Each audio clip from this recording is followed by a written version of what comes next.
여러분, 유튜브에서 술 마시는 방송, 이른바 술방, 많이들 보시죠?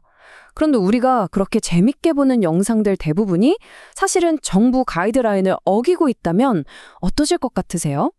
오늘 바로 그 충격적인 실태를 한번 파헤쳐 보겠습니다. 자, 이 숫자를 한번 보세요. 99%. 이게 대체 뭘 의미하는 걸까요? 네, 바로 인기 유튜브 음주 콘텐츠 중에서 무려 99%가 정부의 미디어 가이드라인을 위반하고 있다는 뜻입니다. 정말 놀랍지 않나요? 그러니까 거의 모든 콘텐츠가 규칙을 안 지키고 있다는 얘기예요. 이게 뭐 한두 채널의 문제가 아니라는 거죠. 그냥 유튜브라는 플랫폼 전체에 아주 널리 퍼져 있는 현상이라고 볼 수 있습니다. 그런데 더 충격적인 숫자가 있습니다. 바로 0입니다. 0. 이렇게나 많은 영상들이 규칙을 어기고 있는데 정부가 시정 조치를 내린 건 단 한 건도 없었다는 겁니다. 자, 그럼 이런 질문이 들 수밖에 없죠. 아니, 규칙은 대체 왜 있는 걸까요? 있는데 왜 아무도 제재를 안 하는 거죠? 이 엄청난 차이, 이 간극은 도대체 어디서부터 시작된 걸까요? 자, 그럼 첫 번째 파트, 99%의 문제부터 한번 들여다보겠습니다. 도대체 이 99%라는 충격적인 숫자는 어디서 나온 건지 정부가 직접 조사한 그 자료를 같이 보시죠. 이게 한국건강증진개발원에서 조사한 건데요. 2023년부터 2025년까지 매년 조회수 높은 유튜브 음주 영상을 100개씩 뽑아서 들여다본 거예요. 그럼 총 300개잖아요? 근데 그 결과가 정말 300개 중에 무려 299개에서 가이드라인 위반이 발견됐다고 합니다. 딱 하나 빼고 전부 다 문제가 있었다는 거죠. 아니, 대체 규칙이 어떻길래 이렇게 속수무책일까요? 사실 이 문제를 다루는 시스템이 크게 두 가지가 있거든요. 한번 살펴보겠습니다. 첫 번째는 미디어 음주 장면 가이드라인이라는 건데요. 이건 말 그대로 그냥 권고예요. 법이 아니라 제작자 여러분, 이렇게 좀 해주시면 안 될까요? 하고 부탁하는 수준인 거죠.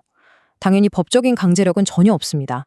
그리고 두 번째가 주류 광고 규제인데 이건 진짜 법이에요. 힘이 있죠. 그런데 문제가 뭐냐면 적용 대상이 너무 좁아요. 딱 이 영상은 유료 광고를 포함하고 있습니다. 라고 표시가 붙은 영상에만 적용이 됩니다. 자, 이 표를 보시면 문제가 한눈에 들어오죠? 한쪽은 그냥 권고라서 힘이 하나도 없고 다른 한쪽은 법이긴 한데 유료 광고라는 꼬리표가 붙어야만 작동하는 거예요.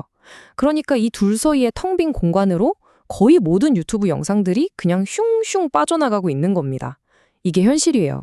자, 그럼 이게 어떻게 유튜브에서 거대한 법의 허점을 만들어내는지 그 구체적인 얘기를 좀 더 해볼게요. 생각해보세요. 15초짜리 TV 광고랑은 완전 다르잖아요. 유튜브는 1시간 넘는 토크쇼에서 다 같이 술 마시면서 그냥 자연스럽게 이야기하거든요. 거기서 누가 와, 이 술 진짜 맛있다 이렇게 말한다고 해서 이걸 법적으로 자, 이건 음주를 권장하는 광고입니다 라고 딱 잘라 말하기가 너무 애매한 거죠. 자, 이 구체적인 사례를 한번 보세요. 아주 유명한 술빵 채널이죠. 짠한형 신동엽. 영상이 135개나 되는데 그중에서 광고법 위반으로 걸린 건 딱 6개 뿐이었어요. 이게 뭘 의미하겠어요?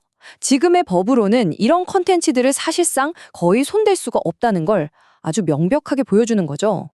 아니, 뭐 그냥 재밌게 술 마시는 건데 이 허점을 굳이 막아야 하나? 왜 이게 그렇게 중요한 문제일까요? 바로 전문가들이 이 부분을 가장 걱정하는 겁니다. 카톨릭대학교 이해국 교수의 말을 빌리자면 유명 연예인들이 술 마시면서 즐거워하는 모습을 보면 청소년들은 술을 되게 친숙하고 매력적인 걸로 받아들인다는 거예요. 이건 이미 명백히 확인된 사실이라고 합니다. 네, 바로 이겁니다. 이게 핵심이에요. 이건 단순히 광고를 잡냐 마냐의 문제가 아니라는 거죠. 우리 사회 전체의 술에 대한 인식을 어떻게 만들어 가느냐의 문제입니다. 지금 온라인 콘텐츠들이 음주를 너무나 평범하고 심지어는 좀 멋진 일처럼 만들고 있다는 게 진짜 문제인 거죠. 자, 문제가 이렇게 심각하다는 건 알겠습니다. 그럼 당연히 이런 질문이 나오겠죠? 그래서 앞으로 어떻게 할 건데?